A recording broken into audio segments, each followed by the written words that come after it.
Hi, I'm Mark, this is Mark's Tech Vlogs on YouTube, and today I'm going to bring you guys a review of the SofaBaton U2 Universal Remote Control.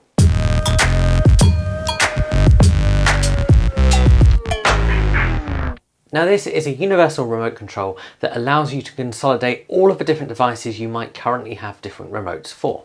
And this is done by a mobile app and via Bluetooth, and can be done using the massive database SofaBaton already have, or by programming devices yourself. Now this device has been sent to me by SofaBaton to review. However, I always say to companies who reach out, but I will always bring an honest review. If you were to buy this on its own, it will cost about £60, which does make it more expensive than other universal remotes, but having used it, I do actually think the payoff is actually worth it. So let's start off by talking about design. So the SofaBaton U2 pretty much looks like your average remote control. The back has a space to offer support to your hand as you hold it so it sits comfortably, and a place to put those two AA batteries that power it. The sides of the devices are rounded, and then the front has all the usual buttons you'd expect from a remote control, plus a small LCD display at the top and a scroll wheel which allows you to easily switch between devices. Personally, I really like the design. It feels modern and it's comfortable to use. It is, however, worth noting, but it does feel heavier than your average remote control.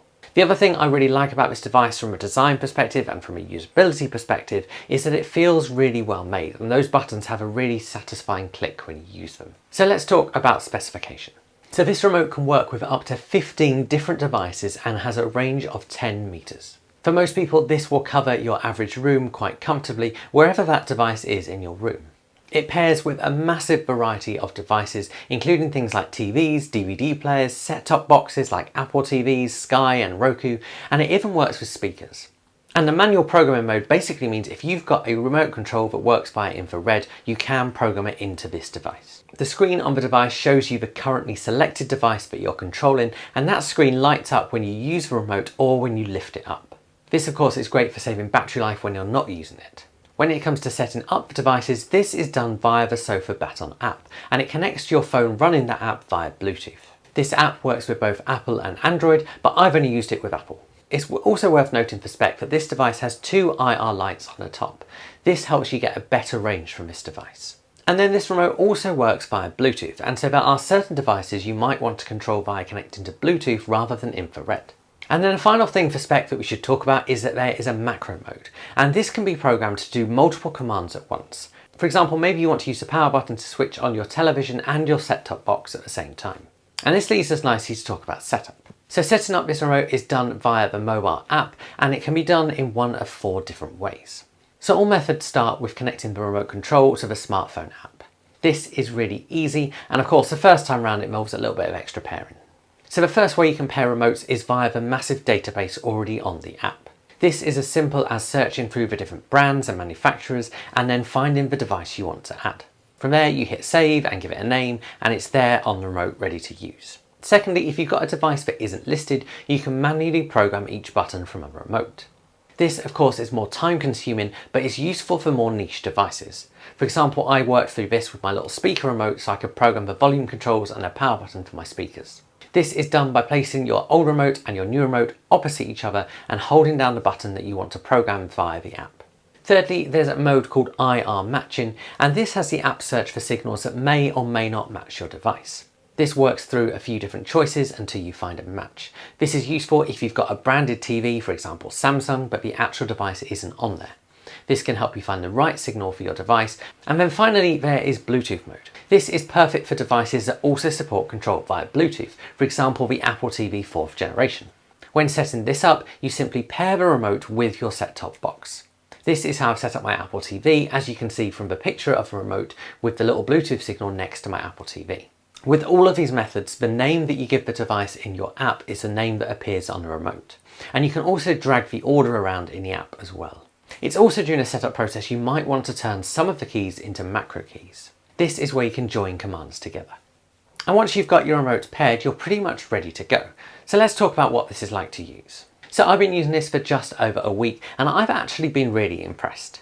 And quite often what I normally do is I tend to use my SwitchBot app or my Apple TV app to control my Apple TV or my television, but I've actually found myself reaching for this much more during the week because of how easy it is to use. I find that scroll wheel at the top makes it super easy to switch between devices, and then all of the buttons are just really responsive. I've also found that the grip on the back of a remote for holding it means that you can easily operate the whole thing just with one hand. And then in particular on responsiveness, I found that it works for a lot of different devices very well. For example, my speakers, which have a really unresponsive remote that came with them, respond every time when I'm using this remote. This is a sign that it's got a really good quality IR sender inside it. And actually, for a device that isn't particularly exciting, I've actually found this has become a real essential for me when I'm just chilling out and watching TV.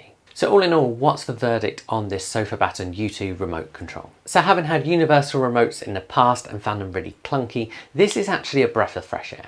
The app and the database make it really easy to pair and set up your devices, even ones where you just need to manually program them. And then that scroll wheel and screen create a really nice way to choose between devices that you want to use. And of course, having a screen and a scroll wheel for switching between them rather than dedicated buttons means that you can have more devices you can pair with this, and also makes it much easier to switch between them. All in all, whilst this does have a higher price than your average universal remote, I actually think it's worth it for what it packs in and the functionality. The only thing I found with this is that very occasionally when using the volume up or volume down buttons for my Samsung TV, it jumps the volume up 2 or 3 rather than just 1. This isn't a massive issue, and I think this is probably to do with how long you hold the button down for. If you've got any questions about this device, I am going to keep using it, so I'll be able to answer those for you, so do stick them below and I'll try and answer this question for you. If you've enjoyed this video, give it a like and consider subscribing to my channel. If you do want to pick one up, I have put a link below where you can pick one up on Amazon, and at the time of recording there's an offer on that means you can get it for about £50 rather than £60.